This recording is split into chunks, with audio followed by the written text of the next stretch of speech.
Hello, അസ്സലാമു അലൈക്കും. എല്ലാവർക്കും സുഖമാണല്ലോ.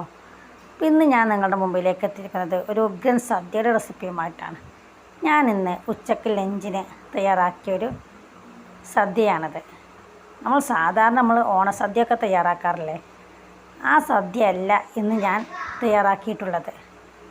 ഇതൊരു വെറൈറ്റി സദ്യയാണ്. ഇതിന് വേണമെങ്കിൽ നമുക്ക് മാങ്ങാ സദ്യ എന്ന് പറയാം. അതായത് ഈ സദ്യയിൽ പച്ചമാങ്ങ കൊണ്ടുണ്ടാക്കിയ വിഭവങ്ങൾ മാത്രമാണുള്ളത്. അതുകൊണ്ടാണ് ഞാൻ ഈ സദ്യക്ക് മാങ്ങാ സദ്യ എന്ന് പേരിട്ടത്. നല്ല ചൂട് ചോറിൻ്റെ കൂടെ നല്ല തേങ്ങാപ്പാലും പച്ചമാങ്ങയും ഒക്കെ ചേർത്ത മീൻ കറിയും, പച്ചമാങ്ങയും ബീട്രൂട്ടും പച്ചക്കായും ചേനയും ഒക്കെ ചേർത്തുണ്ടാക്കിയ അവിയലും, അതുപോലെ തന്നെ നല്ല പച്ചമാങ്ങയും തൈരും കൂടി ചേർത്തുണ്ടാക്കിയ തൈര് കടുകും മാങ്ങയും, നല്ല ഉണക്കച്ചെമ്മീനും പച്ചമാങ്ങയും ചേർത്ത ചമ്മന്തിയും. ആ ചമ്മന്തി കേൾക്കുമ്പോൾ തന്നെ നമുക്ക് നാവിൽ വെള്ളം മൂറും അല്ലേ. പിന്നെ നല്ല സൂപ്പർ ടേസ്റ്റി ആയിട്ടുള്ള ഒരു മാങ്ങ അച്ചാറും, അതിൻ്റെ കൂടെ നല്ല എണ്ണമാങ്ങ കഷ്ണങ്ങളും, പിന്നെ ഒരു ചെറിയ കഷ്ണം തുറമാങ്ങയും, കൂടാതെ ഒരു ചെറിയ കണ്ണിമാങ്ങ ഉപ്പിലിട്ടതും, പിന്നെ നമ്മുടെ സാധാരണ സദ്യയിലൊക്കെയുള്ള പപ്പടവും ഒരു മുളക് കൊണ്ടാട്ടവും കൂടി അങ്ങോട്ട് ചേർത്താൽ നമ്മുടെ സദ്യ ഉഗ്രനായിരിക്കും. ഉഗ്രൻ എന്ന് പറഞ്ഞാൽ പോരാ, അത്യുഗ്രനായിരിക്കും എന്ന് തന്നെ പറയാം. എന്നാൽ ഇനി നമുക്ക് ഈ സദ്യ എങ്ങനെയാണ് തയ്യാറാക്കുന്നതെന്ന് നോക്കാം. ആദ്യം നമുക്ക് സദ്യയിലേക്കുള്ള ചോറ് തയ്യാറാക്കാം. ചോറുണ്ടാക്കുന്ന വിധമൊന്നും ഞാൻ പറഞ്ഞു തരേണ്ട ആവശ്യമില്ലല്ലോ, അതെല്ലാവർക്കും അറിയുന്ന റെസിപ്പി തന്നെയാണ്. അപ്പോൾ ഇനി നമുക്ക് ചോറ് വേകുന്ന ടൈം കൊണ്ട് സദ്യയിലേക്കുള്ള മറ്റു വിഭവങ്ങൾ തയ്യാറാക്കാം. ആദ്യം നമുക്ക് മാങ്ങ ചേർത്ത മീൻകറി തയ്യാറാക്കാം. അതിനു വേണ്ടി ഒരു ചട്ടിയിൽ കുറച്ച് വെളിച്ചെണ്ണ ഒഴിച്ച് കൊടുത്ത് അതിലേക്ക് മുളക് പൊടിയും മഞ്ഞൾപ്പൊടിയും കുരുമുളകും ഒക്കെ ചേർത്ത കണമീൻ ഫ്രൈ ചെയ്യാൻ വെച്ചിട്ടുണ്ട്. ഇനി നമുക്ക് ഒരു ചട്ടിയിൽ കുറച്ച് വെളിച്ചെണ്ണ ഒഴിച്ച് കൊടുത്ത് അതിലേക്ക് ഉലുവ ഇട്ട് മൂത്ത് വരുമ്പോൾ സവാളയും കറിവേപ്പിലയും ഇട്ട് വഴറ്റിയെടുക്കുക. സവാള വഴന്നതിന് ശേഷം നമുക്കിതിലേക്ക് 2 ടേബിൾ സ്പൂൺ ഇഞ്ചി, വെളുത്തുള്ളി, പച്ചമുളക് ചതച്ചത് ചേർത്ത് കൊടുക്കുക. ഇഞ്ചിയുടെയും പച്ചമുളകിൻ്റെയും വെളുത്തുള്ളിയുടെയും ഒക്കെ പച്ചമണം മാറുമ്പോൾ നമുക്കതിലേക്ക് 1 ടീസ്പൂൺ മുളക് പൊടി, 1 ടീസ്പൂൺ മഞ്ഞൾപ്പൊടി, 1 ടീസ്പൂൺ കുരുമുളക് പൊടി എന്നിവ ചേർത്ത് വഴറ്റിയെടുത്തതിന് ശേഷം കറിയിലേക്ക് ആവശ്യത്തിനുള്ള ഉപ്പും കൂടി ചേർത്ത് ഒന്ന് മിക്സാക്കി എടുക്കുക. പിന്നീട് ഒരു മാങ്ങ നീളത്തിൽ കനം കുറച്ചരിഞ്ഞത് ചേർത്ത് കൊടുത്ത് നമുക്കൊന്ന് വഴറ്റിയെടുക്കാം. മാങ്ങ വഴറ്റിയതിന് ശേഷം നമുക്കതിലേക്ക് തേങ്ങയുടെ 2ാം പാൽ ചേർത്ത് കൊടുത്ത് ഈ മാങ്ങയൊന്ന് വേവിച്ചെടുക്കാം. കറി നല്ലവണ്ണം തിളച്ച് വരുമ്പോൾ നമുക്കതിലേക്ക് നേരത്തെ ഫ്രൈ ചെയ്ത് മാറ്റി വെച്ച മീൻ ചേർത്ത് കൊടുക്കാം. ഇങ്ങനെ മീൻ കഷ്ണങ്ങൾ ഓരോന്നും കറിയിലേക്ക് ചേർത്ത് കൊടുത്തതിന് ശേഷം നമുക്കതെല്ലാം കൂടി ഒന്ന് ഇളക്കി യോജിപ്പിച്ച് മീൻ കഷ്ണങ്ങൾ ഒരു 5-10 മിനിറ്റ് കൂടി ഒന്ന് വേവിച്ചെടുക്കാം. 5-10 മിനിറ്റ് കറി തിളപ്പിച്ച് കഴിഞ്ഞാൽ പിന്നെ നമുക്ക് ഇതിലേക്ക് ലാസ്റ്റ് തേങ്ങയുടെ 1ാം പാൽ കൂടി ചേർത്തൊന്ന് മിക്സ് ചെയ്തതിന് ശേഷം തീ ഓഫ് ചെയ്യാം. ഇനി ഇതിലേക്ക് കുറച്ച് പച്ച വെളിച്ചെണ്ണയും കറിവേപ്പിലയും കൂടി ചേർത്താൽ നമ്മുടെ ടേസ്റ്റി ആയിട്ടുള്ള മാങ്ങ ഇട്ട മീൻ കറി തയ്യാർ. നമുക്ക് അടുത്തതായിട്ട് തൈര് കടുകുമാങ്ങ തയ്യാറാക്കാം. അങ്ങനെ തൈര് കടുകുമാങ്ങ തയ്യാറാക്കുവാനായിട്ട് ഞാൻ ഇവിടെ ഒരു മാങ്ങ കേക്ക് വൃത്തിയാക്കിയതിന് ശേഷം ഈ വലിപ്പത്തിൽ കട്ട് ചെയ്ത് വെച്ചിട്ടുണ്ട്. ഇതിലേക്ക് ആവശ്യത്തിനുള്ള ഉപ്പും കൂടി ചേർത്ത് ഇളക്കി യോജിപ്പിച്ചെടുക്കുക. എന്നിട്ട് നമുക്കിതൊരു അരമണിക്കൂർ നേരം റെസ്റ്റ് ചെയ്യാൻ വെക്കാം. അങ്ങനെ അരമണിക്കൂറിന് ശേഷം നമ്മുടെ മാങ്ങയിലേക്ക് ഉപ്പൊക്കെ പിടിച്ചിട്ടുണ്ട്. ഇനി നമുക്ക് ചട്ടി അടുപ്പത്തേക്ക് വെച്ച് അതിലേക്ക് കുറച്ച് വെളിച്ചെണ്ണ ഒഴിച്ച് കൊടുക്കുക. വെളിച്ചെണ്ണ ചൂടായി വരുമ്പോൾ നമുക്കതിലേക്ക് കുറച്ച് കടുകും കറിവേപ്പിലയും ഇട്ട് പൊട്ടിച്ചതിന് ശേഷം 2 വറ്റൽമുളകും കൂടി ചേർത്ത് കൊടുക്കുക.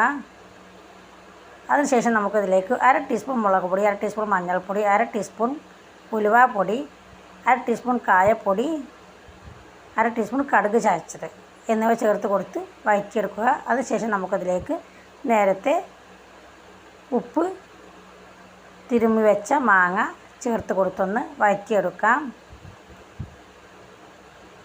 മാങ്ങ വഴറ്റിയതിന് ശേഷം നമുക്കതിലേക്ക് ഒരു 1/2 കപ്പ് കട്ട തൈര് കൂടി ചേർത്ത് കൊടുക്കാം. തൈര് ചേർത്തതിന് ശേഷം നല്ലവണ്ണം മിക്സാക്കിയെടുക്കുക. മിക്സാക്കിയതിന് ശേഷം നമുക്കിതൊന്ന് ചെറുതായിട്ടൊന്ന് ചൂടാക്കിയെടുക്കാം.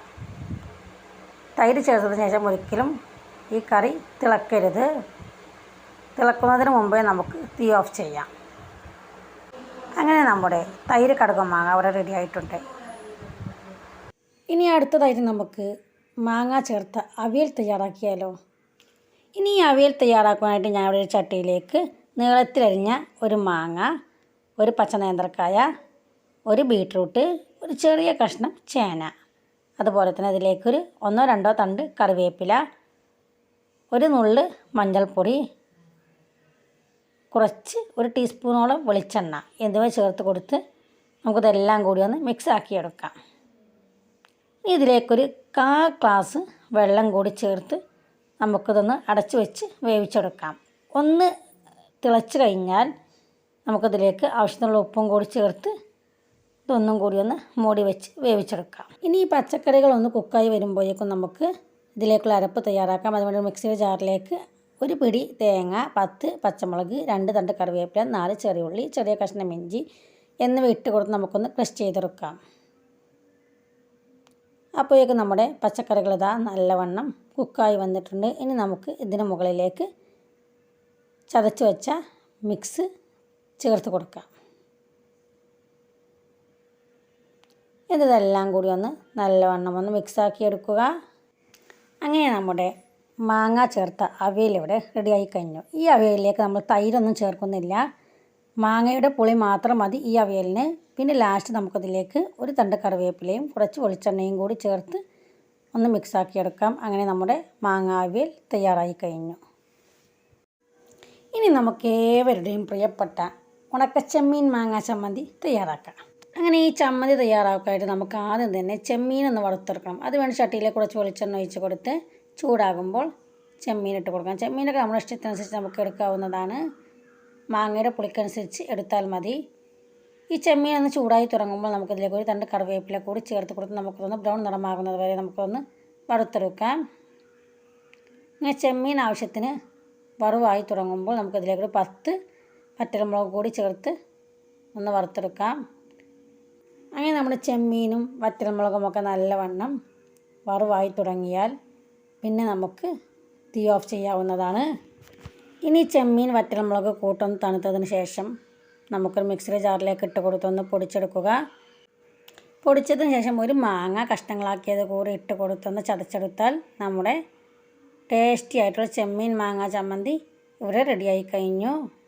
അങ്ങനെ നമ്മുടെ സദ്യ വിഭവങ്ങളെല്ലാം തയ്യാറാക്കിയപ്പോഴേക്കും നമ്മുടെ ചോറ് ഇവിടെ കുക്കായിട്ടുണ്ട്. നമുക്കിത് ഈ വെള്ളത്തിൽ നിന്നും ഊറ്റിയെടുക്കാം. അങ്ങനെ ഞാൻ നമ്മുടെ സദ്യ വിഭവങ്ങൾ ഓരോ പാത്രത്തിലേക്ക് വിളമ്പി വെച്ചിട്ടുണ്ട്. ഇനി നമുക്ക് ഈ വിഭവങ്ങളെല്ലാം ഒരു വാഴ ഇലയിലേക്ക് വിളമ്പാം. അതിനുവേണ്ടി ഞാനിവിടെ ഒരു വാഴ ഇല നല്ലവണ്ണം കഴുകി വൃത്തിയാക്കി വെച്ചിട്ടുണ്ട്. ഇനി ഈ ഇലയിലേക്ക് നമുക്ക് നല്ല ചൂട് ചോറ് വിളമ്പി കൊടുക്കുക. എന്നിട്ട് അതിന് നടുവിലേക്കായി നമുക്ക് നല്ല തേങ്ങാപ്പാലും പച്ചമാങ്ങയും ചേർത്ത് തയ്യാറാക്കിയ ഫിഷ് കറി ചേർത്ത് കൊടുക്കുക. പിന്നെ അതിൻ്റെ ഒരു സൈഡിലേക്കായിട്ട് നമുക്ക് മാങ്ങ അവിയലും തൈര് കടുകും മാങ്ങയും ഉണക്കച്ചെമ്മീൻ മാങ്ങ ചമ്മന്തിയും പിന്നെ നമ്മുടെ സൂപ്പറായിട്ടുള്ളൊരു മാങ്ങ അച്ചാറും എണ്ണമാങ്ങ കഷ്ണങ്ങളും ഒരു ചെറിയ തുറമാങ്ങ കഷ്ണവും ഒരു ചെറിയ കണ്ണിമാങ്ങ ഉപ്പിലിട്ടതും പിന്നെ നമ്മുടെ സദ്യയുടെ നെടുന്തൂണായിട്ടുള്ള പപ്പടവും മുളക് കൊണ്ടാട്ടവും കൂടി അങ്ങോട്ട് ചേർത്താൽ സദ്യ ഉഗ്ര. പപ്പടവും കൊണ്ടാട്ടവും ഇല്ലാതെ സദ്യ പൂർണ്ണമാവില്ലല്ലോ. അങ്ങനെ നമ്മുടെ സദ്യ ഇവിടെ റെഡി ആയിട്ടുണ്ട്. അപ്പോൾ എൻ്റെ ഈ മാങ്ങാ സദ്യ നിങ്ങൾക്ക് എല്ലാവർക്കും ഇഷ്ടപ്പെട്ടില്ലേ? ഇഷ്ടമായെങ്കിൽ ലൈക്ക് അടിക്കാൻ മറക്കരുത്. അതുപോലെ എൻ്റെ ഈ കുഞ്ഞു ചാനൽ നിങ്ങൾ ആരെങ്കിലും സബ്സ്ക്രൈബ് ചെയ്യാതെ കാണുന്നുണ്ടെങ്കിൽ ഒന്ന് സബ്സ്ക്രൈബ് ചെയ്തേക്കണേ. തൊട്ടടുത്തുള്ള കുഞ്ഞു ബെല്ലൈക്കൺ ക്ലിക്ക് ചെയ്ത് ഓൾ എന്ന ഓപ്ഷൻ എനബിൾ ചെയ്യുകയും ചെയ്യണേ. അപ്പോൾ എൻ്റെ ഈ സദ്യ നിങ്ങൾക്ക് എല്ലാവർക്കും ഇഷ്ടമായെങ്കിൽ ഇത് മറ്റുള്ളവരിലേക്കൊക്കെ ഒന്ന് ഷെയർ ചെയ്ത് കൊടുക്കാനും മറക്കരുത്. എന്നാൽ ഇനി നമുക്ക് അടുത്ത വീഡിയോയുമായിട്ട് വീണ്ടും കാണാം.